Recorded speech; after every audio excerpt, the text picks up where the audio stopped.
Before I begin, I'd like to ask everybody a few questions. Where is your cell phone right now? For most of us, we can answer that it's probably within 2 feet from us or closer. Do you sleep with your cell phone at night? I do. Think about the last conversation you had with somebody.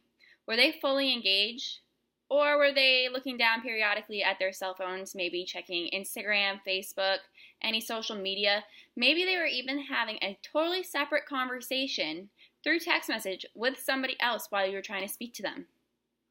How rude. How annoying. But when was the last time you did that to them? We are all guilty of letting mobile technological devices of swaying our social interaction in some way, shape, or form. So here's my sentiment to you. Leave cell phones down at the dinner table. The dinner table is a time where you sit with your closest and nearest loved ones. So, the Daily Mail did a study, and this is in the UK, but very similar to American society, and they said that people bring 11.4 million technological devices to the dinner table each night.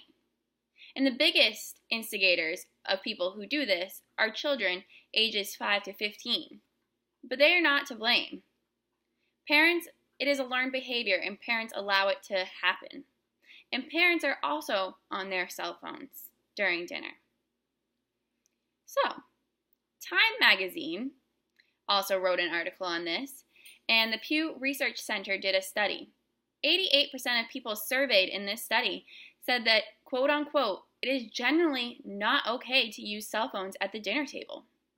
So if 88% of people, which are supposed to represent a much larger group, think that it's not okay to use cell phone at the dinner table, why is it still happening? 61% of people on understood.org agreed that technology has some way negatively impacted their family lives, and that 77% of parents believe that their family would benefit from taking an hour break of technology. I suggest that hour break be dinner, where all of the kids are home from school, sports, parents are not at work, you're all sitting down at one place and one time to reconnect. Think about the last time you had dinner with either your family or your friends at home or at a restaurant. Who pulled out their cell phone first? Did anybody pull out their cell phone? Did you pull out your cell phone?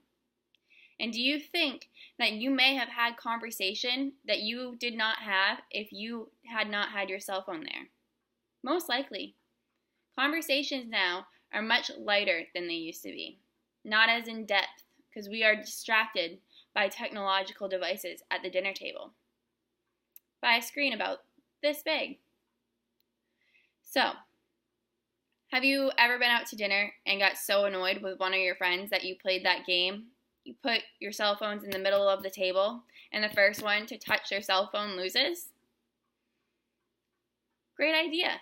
IKEA in Taiwan actually made what is called a hot pot, where families or friends at the dinner table must put their phones in the middle of the table and set down that hot pot near or on those phones. And those phones is what makes the pot hot. And if anybody takes their phone away, the food gets cooler and cooler until eventually it's not cold anymore. So, people in these surveys are not the only ones who feel as if technology at the dinner table is not okay. Companies are starting to step in and make changes. So, next time you sit down at the dinner table, just try to have everybody leave their cell phones down. I know some of you are going to have anxiety about not being able to check your phone every time you hear a ding. But just know that you will be able to look at it when you are done and see what comes up in conversation. See what happens. Take that hour break that families feel as if they need from technological devices. I think it's worth a shot, and I think you should try it. If you don't like it, you don't like it. Not meant for you. But put cell phones down at the dinner table. Do it tomorrow night.